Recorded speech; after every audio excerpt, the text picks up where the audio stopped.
par l'Éternel qui a fait les cieux et la terre, ceux qu'il a connus d'avance, il les a aussi prédestinés.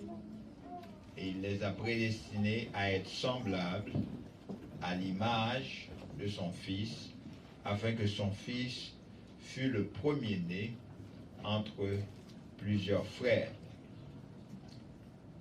Donc, avant même d'exister, Dieu nous a connus d'avance.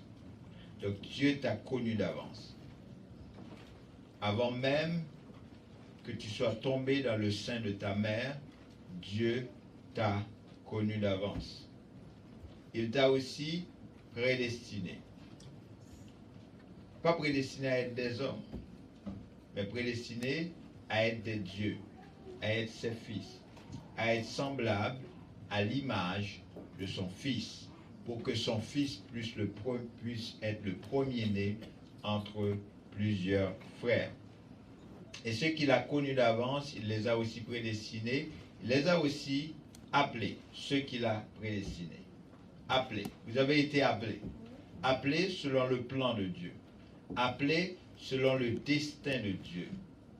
Selon le dessein de Dieu pour être des hommes, pour ne pas être des hommes, mais pour être des dieux, des fils et des filles de Dieu. Vous avez été appelés parce que vous avez entendu la voix du Fils de Dieu. Quand vous entendez la voix du Fils de Dieu, il faut obéir à cette voix. Parce que ceux qui l'auront entendu, qui auront entendu cette voix, ils vivront. Ils passeront de la mort à la vie. J'aimerais accentuer le fait que aujourd'hui, il est difficile d'entendre la voix du Fils de Dieu parce qu'il nous faut des hommes et des femmes que Dieu a choisis pour parler à travers eux. Nous avons dans le monde aujourd'hui beaucoup d'hommes et de femmes qui travaillent pour leur ventre, qui travaillent pour leur gloire. Ils ne cherchent pas la gloire de Dieu, ils cherchent leur propre gloire. Des hommes et des femmes qui utilisent l'évangile comme un moyen pour s'enrichir. Des hommes et des femmes, tout ce qui les intéresse, c'est la gloire qu'ils peuvent tirer de tous les enseignements qu'ils peuvent communiquer aux gens.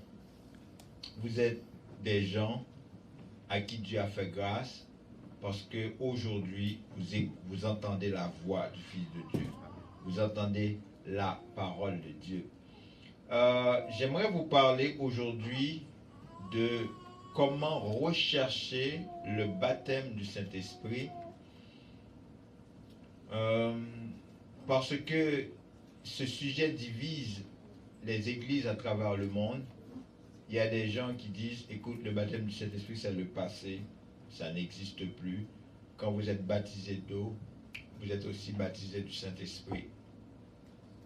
Il y en a qui disent, ok, il faut chercher le baptême du Saint-Esprit parce que c'est quelque chose que Dieu a promis. Ce qui va être important, c'est de ne pas croire ce que des gens disent, mais de croire ce que la parole de Dieu dit. Ce que la parole dit, c'est ce que vous devrez croire. Et je vous invite vraiment à prier pour que Dieu puisse vous aider à avoir un esprit qui vous incite à lire la parole, à étudier la parole. De ne pas croire en un homme, mais de croire dans la parole de Dieu. Parce que la parole d'un homme ne peut pas vous changer. La parole d'un homme ne peut pas vous sauver. La parole d'un homme, ce n'est pas la parole de vie. J'aime quand l'apôtre Paul parle, il dit, l'évangile que je vous ai annoncé, je ne l'ai pas appris d'un homme. Hein?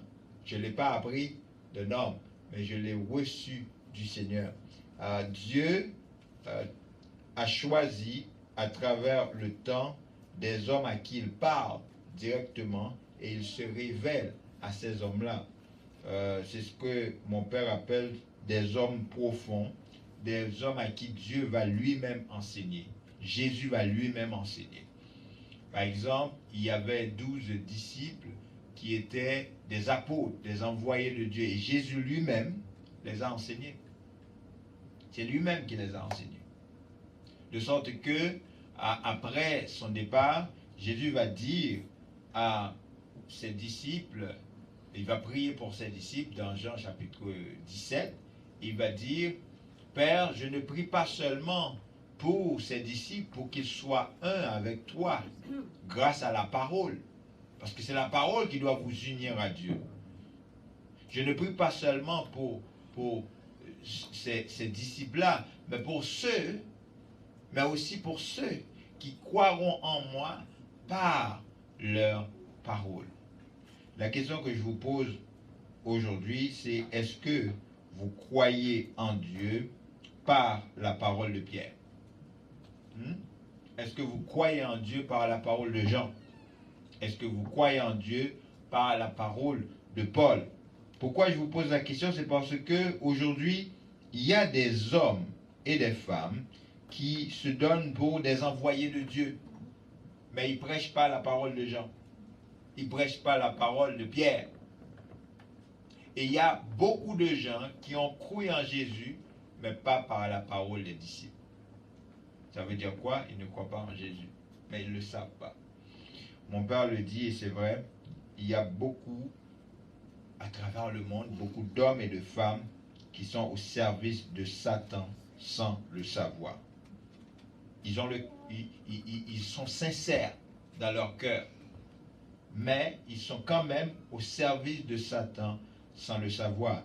Et ça n'a rien d'étonnant parce que le diable lui-même se déguise en ange de lumière. Ça veut dire quoi? Si vous cherchez la parole de Dieu, si vous cherchez la vérité, vous devez prier, vous devez avoir votre Bible en main, vous devez toujours vérifier la parole de Dieu. Et l'apôtre Paul va féliciter, encourager, glorifier même les saints de Bérée parce qu'ils examinaient chaque jour les Écritures pour voir si ce qu'on leur disait était exact. Est-ce que vous comprenez? Ils examinaient chaque jour. J'aime comment le texte le dit. Ils examinaient chaque jour. Ils reçurent la parole avec beaucoup d'empressement. Mais qu'est-ce qu'ils vont faire? Ils vont examiner. Tout le monde peut dire examiner? Examiner. Examiner.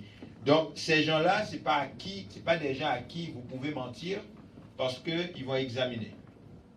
Et le texte ne dit pas ils examinent l'écriture que tu as donnée. Ils examinent quoi? Les Écritures. Ça veut dire qu'ils vont à travers la parole de Dieu pour voir est-ce qu'une écriture va concorder avec une autre écriture. Parce que vous savez, la parole de Dieu est unique. Si Dieu parle à un homme de Dieu, à un prophète de Dieu, il y a 10 ans, aujourd'hui, s'il choisit un autre homme de Dieu, il ne peut pas dire une autre parole. On peut avoir plusieurs messagers, mais il y aura toujours un seul message. Amen. Il y aura toujours un seul message. Les messagers peuvent être différents. Ils peuvent parler diverses langues, mais ils vont toujours avoir la même parole.